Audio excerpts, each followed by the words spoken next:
What's up, everybody? Welcome to Podcast Now. I'm Alex, and in this video, we have to talk about quite a few things on the Hogwarts Legacy new trailer. Now, the deal with this video, I'm going to kind of go over some of the bigger highlights of it, talk about, the pre-orders and all that stuff, and we'll start to break it down, I think, as these days go on. Obviously, quite a bit to talk about here, but the first thing is that this is a trailer based off of just one side quest, and that's actually what Chandler had made kind of clear on Twitter, is that this is one side quest, and this is with Sebastian, who, if you remember right from the State of Play, is your Slytherin friend that you can either, become friends with or not. And he even goes on to say, Chandler, that you don't have to do this quest. This is part of his storyline, and if you don't want to do it, you don't have to do it. Now, granted, this is something that is pretty common in games, right? So certain side things, a lot of them would fall under the same category where you would not have to do it. But it's good, definitely, I guess, to throw it in there where people are like, wow, there's quite a bit that goes on here. You don't even have to do the stuff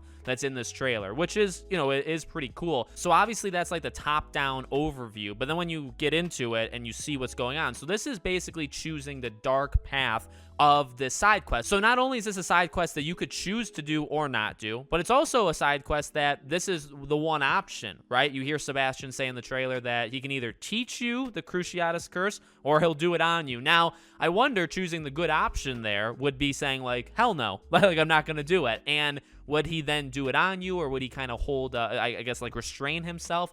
I feel like that would be the case. I don't really see him doing the Cruciatus Curse on you, like in that moment. It doesn't really seem right. So, but yet again, that doesn't mean it can't happen. So that's obviously that choice, right? And I feel like they kind of made that pretty known when he gives basically a decision. You can do this or do that. And they split the screen in half. Now, obviously, that's not necessarily saying that's exactly where you choose, but I feel like that's kind of the thematic, reasoning why they did that. That's where you would choose what you would do, and then obviously you go in and you battle the enemies. The rest of it, I mean, a couple of, I guess, things I want to address, because I saw a lot of maybe complaints or whatever on Twitter and on the internet. One thing, the visuals, I'm not going to be nearly as hard as on the visuals as I've seen other people being. I feel like Twitter does compress the videos. So videos on Twitter are going to not look as good on Twitter as they do in the trailer. I guess live streams too, they're not going to look nearly as good in live streams as they would as a video. So what I would say is the best way to watch this, and it's the way I watched it a second time, is to just watch the trailer. Watch the actual trailer. Now, I am not discounting at all people that say like, well, it does not look as strong as it has, right? I'm not going to say, oh, the excuse is the compression of the internet, right? It does look like the game has maybe taken a step or two back in terms of visuals, but that's somewhat common. You see that often. You can kind of see like where you see them at their best in terms of trailers or presentations, and then you can kind of see that step back in almost real time some of the times.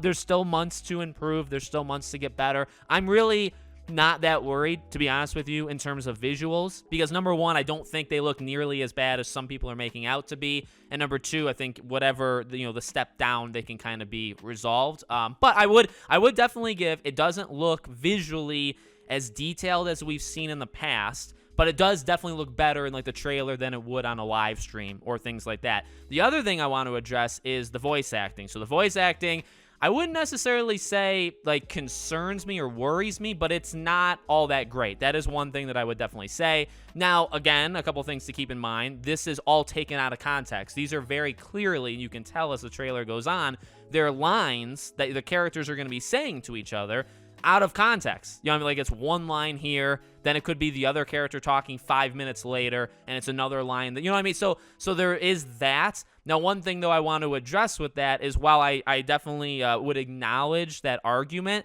there is a very clear lack of emotion in a lot of the words that's going on in this trailer. Now, again, it's like 8-9 lines. So the way I'm trying to play this, right, is because if I say anything too critical, I feel like people are going to like flip out on me, even though I'm just kind of being honest. I'm just telling you how I feel. But also but I also don't want to overreact, because it really isn't worth overreacting. These are out of context lines. It's not that big of a deal, I'd say, right now. However, the one thing I would say that you could read into is the lack of emotion in a lot of the lines. Not from the teacher or, the person that we see in the State of Play that we also see here. He felt like strong. Mainly Sebastian and mainly the main character did not, in my opinion, provide much emotional like balance to the scenes. But again, that could be out of context, and you maybe listen to Mass Effect. I mean, Shepard is not emotionally invested in every single line in Mass Effect, so I don't want to be too hard on it as well, because we haven't seen obviously the full game. But it overall looks good.